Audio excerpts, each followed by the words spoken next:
നമ്മൾ മറ്റെല്ലാ മേഖലയിലും എത്രയൊക്കെ കടമെടുത്താലും ഏതൊക്കെ തരത്തിലുള്ള പ്രതിസന്ധി നേരിട്ടാലും ഇപ്പോഴും നീതി ആയോഗിന്റെ സൂചികകൾ പരിശോധിച്ചാൽ നമ്മൾ തന്നെയാണ് എല്ലാത്തിലും മുന്നിൽ എന്നത് താങ്കൾക്ക് പറയാമല്ലോ. അഭിലാഷ്, 1956 ആരായിരുന്നു മുൻപിൽ? 1956 ഈ പറയുന്ന ഇന്ത്യയിലെ എല്ലാ സംസ്ഥാനങ്ങളും എടുത്തു നോക്കിക്കഴിഞ്ഞാൽ ഈ സൂചികയിൽ ആരായിരുന്നു മുന്നിൽ? കേരളമായിരുന്നു. 56% കേരളത്തിന്റെ അന്നത്തെ ലിറ്ററസി റേറ്റ് എന്ന് പറയുന്നത്. 1944-45 കാലഘട്ടത്തിൽ വിദ്യാഭ്യാസ സൗജന്യമാക്കുകയും സാർവത്രികമാക്കുകയും ചെയ്ത ഒരു സംസ്ഥാനമാണ് തിരുക്കൊച്ചി. ഈ ലയനത്തോടു കൂടി അത് തിരുക്കൊച്ചിയിൽ പൂർണ്ണമായിട്ടാവുകയായിരുന്നു. ആണല്ലോ, ഞാൻ പറഞ്ഞൊരു തെറ്റൊന്നുമില്ലല്ലോ. 1933 സ്റ്റാദാം കമ്മിറ്റി റിപ്പോർട്ടിന്റെ അടിസ്ഥാനം മുതൽ ഇങ്ങോട്ട് കേരളത്തിന്റെ വിദ്യാഭ്യാസത്തിൽ കാര്യമായ പുരോഗതി അന്ന് മുതലുള്ള ഭരണ സംവിധാനങ്ങൾ എടുത്തിട്ടുണ്ട്. 1939 മാത്രം എന്തൊക്കെയാണല്ലോ ഇവിടെ കമ്മ്യൂണിസ്റ്റ് പാർട്ടി ഉണ്ടാകുന്നത്. ഇതിന്റെ മുഴുവൻ പിതൃത്വം അവരെടുക്കുന്നത് കൊണ്ട് മാത്രം ഞാനത് പറഞ്ഞതേ ഉള്ളൂ. അന്നത്തെ കാലത്ത് പ്രശ്നങ്ങൾ ഉണ്ടായിരുന്നു, അന്നത്തെ കാലത്ത് ഈ പറയുന്ന പോലത്തെ പോസിറ്റീവായിട്ടുള്ള വശങ്ങളും ഉണ്ടായിരുന്നു. ഇന്നത്തെ കാലത്തും അത് രണ്ടും നമുക്ക് കാണാവുന്നതാണ്. അത് വിട്ടേക്ക്, അതിലേക്കല്ല ഞാൻ വരുന്നത്. ഞാൻ ഈ CPM-ന്റെ DYFIയുടെ മനുഷ്യച്ചങ്ങല തുടങ്ങിയ അതിന്റെ പ്രചരണം തുടങ്ങുന്ന സമയം മുതൽ ഇവർ സാമ്പത്തിക ഉപരോധം എന്ന് പറയുന്ന ഒരു പ്രയോഗം എടുത്ത് പ്രയോഗിക്കുകയാണ്. ഇന്ന് കുറച്ച് നേരത്തെ നമ്മുടെ പ്രിയ സുഹൃത്ത് DYFIയിൽ അദ്ദേഹവും എടുത്ത് പറയുന്നുണ്ട് സാമ്പത്തികമായി ഉപരോധിക്കുന്നു.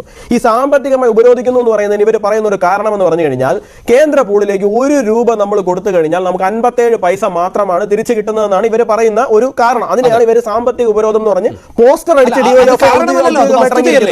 ഞാൻ പറയട്ടെ അഭിലാഷേ, കേന്ദ്ര പൂളിൽ നിന്ന് പൈസ വരുന്നത് സംസ്ഥാനങ്ങൾക്ക് ആണ് ടെക്നിക്കലി എങ്കിലും അത് മനുഷ്യർക്കാണ് വരുന്നത്.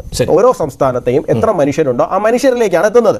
ഒരു സ്ഥലത്ത് പോപ്പുലേഷൻ കൂടുതലുണ്ട് എന്നുള്ളത് കൊണ്ട് മാത്രം ആ സംസ്ഥാനത്തുള്ള ജനങ്ങൾക്ക് കാശ് കൊടുക്കാതെ അല്ലെങ്കിൽ ആ ജനങ്ങളിലേക്ക് അടിസ്ഥാനമായ വികസന പ്രവർത്തനങ്ങൾ എത്തിക്കാതെ നമുക്ക് അവരുടെ സ്റ്റാറ്റിസ്റ്റിക്സ് ഉയരാതെ നമുക്ക് എല്ലാ കാലത്തും കീപ്പ് ചെയ്യാൻ പറ്റുമോ? കേന്ദ്രത്തിനെ സംബന്ധിച്ചിടത്തോളം 140 കോടി ജനങ്ങളിലേക്കാണ് വികസനം എത്തിക്കേണ്ടത്, അല്ലാതെ കുറച്ച് സംസ്ഥാനങ്ങൾ തിരിച്ച് ആ സംസ്ഥാനങ്ങളിലേക്കല്ല വികസനം എത്തിക്കേണ്ടി വരുന്നത്. ഇതിന്റെ അകത്ത് ഞാൻ വ്യക്തമായിട്ട് നിങ്ങൾക്ക് മനസ്സിലാവുന്ന തരത്തിൽ മറുപടി പറഞ്ഞുതരാം. ഇവർ പറയുന്നത് കേരളത്തോടുള്ള വിവേചനം കാരണമാണ് 1 രൂപ കൊടുക്കുമ്പോൾ 57 പൈസ കിട്ടുന്നതെന്നാണ്. മഹാരാഷ്ട്ര ഭരിക്കുന്നത് BJP ആണ്. 1 രൂപ കൊടുക്കുമ്പോൾ മഹാരാഷ്ട്രയ്ക്ക് എത്രയാണ് തിരിച്ചു കിട്ടുന്നതെന്ന് അറിയാമോ? 8 പൈസയാണ് മഹാരാഷ്ട്രയ്ക്ക് തിരിച്ചു കിട്ടുന്നത്. 2ാം സ്ഥാനത്ത് നിൽക്കുന്നത് 6 മാസങ്ങൾക്ക് മുമ്പ് വരെ BJP ഭരിച്ചിരുന്ന കർണാടകയാണ്. കർണാടകയ്ക്ക് 1 രൂപ കൊടുക്കുമ്പോൾ തിരിച്ചു കിട്ടുന്നത് 15 പൈസയാണ്. 3ാം സ്ഥാനത്ത് നിൽക്കുന്നത് BJP ഭരിക്കുന്ന ഹരിയാനയാണ്. 1 രൂപ കൊടുക്കുമ്പോൾ 18 പൈസയാണ് ഹരിയാനയ്ക്ക് തിരിച്ചു കിട്ടുന്നത്. 4ാം സ്ഥാനത്ത് നിൽക്കുന്നത് നരേന്ദ്രമോദിയുടെ അമിത്ഷായുടെ സ്വന്തം ഗുജറാത്താണ്. 28 പൈസയാണ്. കേരളത്തിന് 57 പൈസ കിട്ടുന്നുണ്ട്. കേരളത്തിന് കിട്ടുന്നതിന്റെ 50% പോലും, പകുതി പോലും നരേന്ദ്രമോദിയുടെ അമിത്ഷായുടെ സ്വന്തം ഗുജറാത്തിന് വെറും 28 പൈസ മാത്രമാണ് തിരിച്ചു കിട്ടുന്നത്. ഇതെന്താ ഈ പറയുന്ന സംസ്ഥാനങ്ങളെല്ലാം സാമ്പത്തികമായി ഉപരോധിച്ചിരിക്കുന്നു എന്നാണോ നിങ്ങൾ പറഞ്ഞു വരുന്നത്? എനിക്ക് മനസ്സിലാകുന്നില്ല. കേരളത്തിനാണ് ഏറ്റവും അധികം 2ാം സ്ഥാനത്ത് നിൽക്കുന്ന തരത്തിൽ റവന്യൂ ഡെഫിസിറ്റ് ഗ്രാന്റ് കിട്ടിയിരിക്കുന്നത് 37,500 കോടി രൂപ. UP-ക്ക് കൊടുത്തത് എത്രയാണെന്ന് അറിയാമോ? 0 രൂപ. 1 രൂപ പോലും UP-ക്ക് റവന്യൂ ഡെഫിസിറ്റ് ഗ്രാന്റ് എന്നുള്ള ഇനത്തിൽ 15ാം ധനകാര്യ കമ്മീഷൻ കൊടുക്കുന്ന സാഹചര്യം ഉണ്ടായിട്ടില്ല. എന്തുകൊണ്ടാണത്? റവന്യൂ ഡെഫിസിറ്റ് ഗ്രാന്റ് കിട്ടാൻ അർഹമായ സംസ്ഥാനങ്ങൾ ഏതാണോ ആ സംസ്ഥാനങ്ങളിലേക്കാണ് പർട്ടിക്കുലർ എമൗണ്ട് കിട്ടുക. അല്ലാതെ ചുമ്മാ BJP ഭരിക്കുന്ന സംസ്ഥാനങ്ങളാണ് എന്ന് പറഞ്ഞുകൊണ്ട് മാത്രം അങ്ങോട്ടേക്ക് കൊടുക്കുന്ന ഒരു സാഹചര്യമൊന്നുമില്ലല്ലോ. പിന്നെ റെയിൽവേ വികസനം, പിന്നെ ഇവർ പറഞ്ഞിരിക്കുന്ന അടുത്തൊരു പ്രധാനപ്പെട്ട ആവശ്യമാണ് എന്താണ് റെയിൽവേ വികസനം എന്ന് പറയുന്നത്. ഞാനൊരു കാര്യം ചോദിക്കട്ടെ അരുൺ ബാബു, 2007-2008 കാലഘട്ടത്തിൽ CPM-ന്റെ പിന്തുണയോടുകൂടി കേരളത്തിലെ ഇന്ത്യയിൽ കോൺഗ്രസ് ഭരിക്കുന്ന ഒരു സാഹചര്യമാണുള്ളത്. കേരളത്തിന് ലഭിച്ചിരിക്കുന്ന തുക 283.97 കോടി രൂപയാണ്.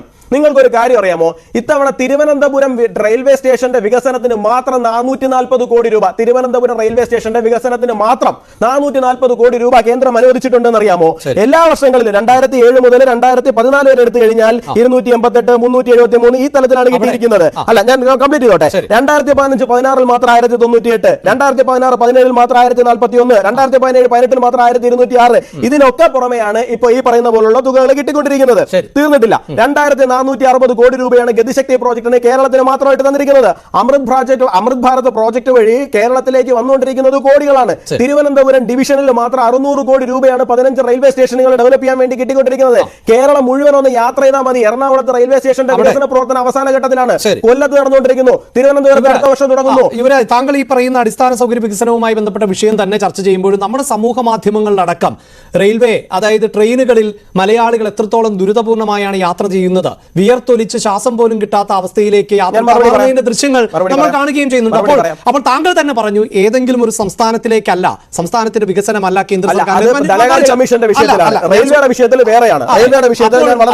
താങ്കളുമൊക്കെ യാത്ര ചെയ്യേണ്ടത് കേരളത്തിലാണെങ്കിൽ അതും എനിക്ക് സുഗമമായി നൽകാൻ തീർച്ചയായിട്ടും ആകേണ്ടതാണ്. ഇപ്പൊ തിരുവനന്തപുരം എടുത്തു കഴിഞ്ഞാൽ തിരുവനന്തപുരം നോർത്ത് ഒന്നും തിരുവനന്തപുരം സൗത്ത് ഒന്നും ഉള്ള നിലയിൽ കൊച്ചുവേളിയെ നിയമത്തിനെ വികസിപ്പിക്കണമെന്ന് പറഞ്ഞിട്ടുണ്ട്. കൃത്യമായിട്ട് ലാൻഡ് ഒക്കെ കൊടുക്കാൻ വേണ്ടിയിട്ട് കേരള സർക്കാർ സർക്കാരിന് കഴിയുന്നുണ്ടോ? കേരള സർക്കാർ കാശൊന്നും കൊടുക്കണ്ട, കാശ് റെയിൽവേ കൊടുത്തോളും, അത് ഇരട്ടി പൈസ കൊടുത്തിട്ട് ലാൻഡ് റെയിൽവേ മേടിച്ചോളും. പക്ഷെ ലാൻഡ് എടുത്തു കൊടുക്കാൻ കഴിയുന്നുണ്ടോ? 36 വലിയ കർവുകളും 45ഓളം കർവുകളുമാണ് മൊത്തത്തിൽ റെയിൽവേ നികത്താൻ വേണ്ടിയിട്ട്, അല്ലെങ്കിൽ ആ സ്ട്രൈറ്റൻ ചെയ്തെടുക്കാൻ വേണ്ടിയിട്ട് തീരുമാനിച്ചിരിക്കുന്നത്. അതിന് ലാൻഡ് അക്വയർ ചെയ്ത് കിട്ടണ്ടേ? ലാൻഡ് അക്വയർ ചെയ്യുന്നതിനുള്ള കാശ് റെയിൽവേ കൊടുക്കുമല്ലോ. ഇത് അക്വയർ ചെയ്താൽ മാത്രമേ കൂടുതൽ ട്രെയിനുകളെ പല സ്റ്റേഷനുകളിലേക്കും അക്കോമഡേറ്റ് ചെയ്യാൻ കഴിയുള്ളൂ. കേരളത്തിന്റെ മാക്സിമത്തിലാണ് ഓടിക്കൊണ്ടിരിക്കുന്നത്. ഇപ്പൊ കേരളത്തിലെ മുഴുവൻ ഡബിളിംഗ് പ്രോജക്റ്റും കഴിഞ്ഞിട്ടില്ലേ? പല സ്ഥലങ്ങളിലും ട്രിപ്പിളിംഗിലേക്ക് പോയിട്ടുണ്ട്. ഇപ്പോൾ തിരുവനന്തപുരം വരെ കന്യാകുമാരി വരെയുള്ള, തിരുവനന്തപുരം സോണിലാണ് കന്യാകുമാരി ഉൾപ്പെടെ വരുന്നത്, തിരുവനന്തപുരം മുതൽ കന്യാകുമാരി വരെയുള്ള ഡബിളിംഗ് വരെ കഴിഞ്ഞിട്ടുണ്ട്. ഇപ്പൊ സിഗ്നലിംഗ് പ്രോസസ് മാത്രമേ ബാക്കിയുള്ളൂ. റെയിൽവേയുടെ ചരിത്രത്തിൽ 1947 തുടങ്ങിയ 2014 വരെ എടുത്തു കഴിഞ്ഞാൽ അതിനേക്കാളും വലിയ വികസനമാണ് നിലവിൽ കേരളത്തിൽ റെയിൽവേക്ക് കിട്ടിക്കൊണ്ടിരിക്കുന്നത്. CPM-ന്റെ പിന്തുണയോടുകൂടി കോൺഗ്രസ് ഭരിച്ചിരുന്ന കാലഘട്ടത്തിൽ എന്താണ് കേരളത്തിൽ റെയിൽവേ വികസനത്തിന് വേണ്ടി കിട്ടിയിരുന്നതെന്ന് കൂടി ഒന്ന് തട്ടിച്ചു നോക്കണം. 2014 മുതൽ 2023 വരെയുള്ള കാലഘട്ടത്തിൽ നരേന്ദ്രമോദി സർക്കാർ റെയിൽവേക്ക് വേണ്ടിയിട്ട് കേരളത്തിലെ റെയിൽവേയുടെ വികസനത്തിന് വേണ്ടി തന്നുകൊണ്ടിരിക്കുന്നത് 65,000 കോടി രൂപയുടെ ഹൈവേ പ്രോജക്റ്റാണ് ഇവിടെ നടന്നുകൊണ്ടിരിക്കുന്നത്. അതിൽ 22,000 കോടി രൂപ ലാൻഡ് അക്വയർ ചെയ്യാൻ വേണ്ടി വന്നതിൽ 5,000 കോടി രൂപ കൊടുത്തതിന്റെ കരച്ചിലാണ് നമ്മൾ കുറച്ച് നാളായിട്ട് കേട്ടുകൊണ്ടിരിക്കുന്നത്. 65,000 കോടി രൂപയുടെ പ്രോജക്റ്റ് ഇവിടെ കേന്ദ്ര സർക്കാരിന്റെ ഭാഗത്ത് നിന്ന് ഓടിക്കൊണ്ടിരിക്കുകയാണെന്നുള്ള കാര്യം ഇവർ മനസ്സിലാക്കുന്നില്ല. 65,000 കോടി രൂപയുടെ കാര്യം പറയുമ്പോൾ ഈ 5,000 കോടിയെ കുറിച്ച് പറയുമ്പോൾ അവിടെയും പ്രശ്നമില്ലേ? കേരളത്തിനല്ലേ ഇത്രയും അധികം തുക നൽകേണ്ടി വരുന്നത് ലാൻഡ് എടുപ്പുമായി ബന്ധപ്പെട്ട ഭൂമി ഏറ്റെടുക്കലുമായി ബന്ധപ്പെട്ട ഹരിയാനയിലോ അല്ലെങ്കിൽ മറ്റ് സംസ്ഥാനങ്ങളിലോ ഇത്രയും തുക നൽകേണ്ടി വരുന്നുണ്ടോ? ഹരിയാന 3,000-ലധികം കോടി രൂപ കൊടുക്കേണ്ടി വന്നു, 2,000-ലധികം കോടി രൂപ കൊടുക്കേണ്ടി വന്നു. കേരളം ഒരു സെമി അർബൻ ലെവലിൽ കിടക്കുന്ന സ്റ്റേറ്റ് ആണ്. ഇവിടെ ലാൻഡിന് വില കൂടുതലാണ്, അതുകൊണ്ടാണ് കേരളത്തിന് കൊടുക്കേണ്ടി വന്നത്. അല്ലാതെ കേരളത്തിനോട് എന്തെങ്കിലും പ്രത്യേക വിരോധം വെച്ചിട്ടല്ലോ. ഈ തുക എന്ന് പറയുന്ന ആർക്കാണ്? പൊതുജനങ്ങൾക്ക് കൊടുക്കാൻ വേണ്ടിയിട്ടല്ലേ. ഇപ്പൊ അഭിലാഷിന്റെ ഒരു സ്ഥലം എടുക്കുന്ന സമയത്ത് അഭിലാഷിന് അവിടുത്തെ മാർക്കറ്റ് വാല്യൂ കിട്ടിയില്ല എന്നുണ്ടെങ്കിൽ അഭിലാഷിന് വിഷമമല്ലേ? ഇത് പൊതുജനങ്ങൾക്ക് കൊടുക്കാൻ വേണ്ടി തന്നെയല്ലേ ഈ തുക എടുക്കുന്നത്. അല്ലാതെ ഈ തുക എടുത്ത് കേന്ദ്രത്തിന്റെ വീട്ടിലേക്ക് കൊണ്ടുപോകുന്നല്ലോ ചെയ്യുന്നത്. അപ്പൊ നമ്മുടെ വീട്ടിലെ, നമ്മുടെ നാട്ടിലെ, നമ്മുടെ ലാൻഡിനുള്ള വില നമുക്ക് പ്രോപ്പറായിട്ട് പൊതുജനങ്ങൾക്ക് കിട്ടാൻ വേണ്ടിയിട്ടാണ് ആ ലാൻഡ് അക്വിസിഷന്റെ 25% ബിയർ ചെയ്യാൻ വേണ്ടിയിട്ട് പറഞ്ഞത്.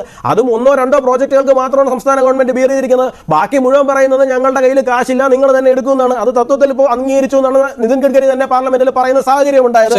അപ്പോ ഈ തൊട്ടും തലോടിയും അവിടെ ഇവിടെ എന്തെങ്കിലുമൊക്കെ ചെലവാക്കിയിട്ട് അതിന്റെ പേരിൽ കരച്ചിലും ശരിക്കും പറഞ്ഞു കഴിഞ്ഞാൽ ഭരിച്ച് മുടിച്ച് ഒരവസ്ഥയിലാക്കി വെച്ചിരിക്കുകയാണ് സംസ്ഥാന സർക്കാർ. ഞാൻ ഒരു കാര്യം കൂടി പറഞ്ഞോടെ, ശരി, സംസ്ഥാന സർക്കാരിന്റെ കേസ് വിടും. ഇവിടെ ഇവര് കേന്ദ്ര സർക്കാരുമായിട്ട് ബന്ധമില്ലാതെ നടത്തുന്ന കുറെ സാധനങ്ങളുണ്ടല്ലോ. KSRTC എന്താണ് അവസ്ഥ? ശമ്പളം കൊടുക്കാൻ കഴിയുന്നുണ്ടോ? നിങ്ങൾ കലാമണ്ഡലത്തിൽ എന്തോ ഗവർണറെ VC സ്ഥാനത്ത് നിന്ന്, അല്ല ചാൻസലർ സ്ഥാനത്ത് നിന്ന് മറ്റേ പുതിയ ആരെ കൊണ്ടുവന്ന് ഇവിടെ വലിയ പോരാട്ടങ്ങളുടെ കഥയൊക്കെ പറഞ്ഞു. 3 മാസമായി കലാമണ്ഡലത്തിൽ ശമ്പളം കൊടുത്തിട്ട്. മലബാർ ദേവസ്വം ബോർഡിലെ C ഗ്രേഡ് D ഗ്രേഡ് ക്ഷേത്രങ്ങളിലെ ജീവനക്കാർക്ക് ശമ്പളം കൊടുത്തിട്ട് എത്ര വർഷമായി എന്ന് നിങ്ങൾക്ക് അറിയാമോ? ബിവറേജസ് ഇത്രയധികം കച്ചവടം ഇവിടെ നടക്കുന്ന ബിവറേജസ് കോർപ്പറേഷൻ പോലും നഷ്ടത്തിലാണ് ഓടുന്നതെന്ന് പറഞ്ഞു കഴിഞ്ഞാൽ ഇത് കെടുകാര്യസ്ഥതയല്ലാതെ എന്താണ്? എന്നിട്ട് നിങ്ങൾ ഇവിടെ ഇരുന്നുകൊണ്ട് കേന്ദ്രത്തിന്റെ കുറ്റം പറയുകയാണ്. ഇത് കൈകഴുകലും ഒളിച്ചോടലും മാത്രമാണ്.